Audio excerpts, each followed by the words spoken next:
បាទសួស្តីបងប្អូនទាំងអស់គ្នាបាទពីទីក្រុងមែលប៊ននៅមាត់ទឹកបាទយើងហៅដៃសមុទ្រឬក៏ទន្លេព្រែកអីក៏បានដែរ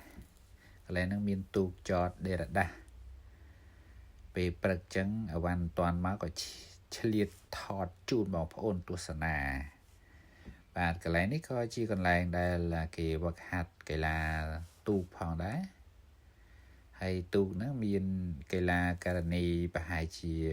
7 8ទៅ10នាក់គេអង្គុយបែរខ្នងហើយគេចែវបងប្អូនបាទហើយមានទូកខ្លះទៀតមានត្រឹមតែ3ទៅ4នាក់ក៏មានដែរហើយការចែវទូកនេះក៏មានគ្រូគេបង្វឹកផងដែរណាឆ្លៀតពេលអវ៉ាន់មិនតាន់មកក៏ថតទេសភាពពេលព្រឹកតិចលហឹមខ្យល់សៀករលឹមស្រេចបងប្អូនអើយតិចរួញផ្លោកបាទអាកាសធាតុថ្ងៃនេះដូចជាមិនសូវល្អទាល់តែសោះបាទអរគុណច្រើនសម្រាប់ការទស្សនាតាមដានវីដេអូរបស់ខ្ញុំពីដើមដល់ចប់បាទជូនពរសុខភាពល្អជម្រាបលា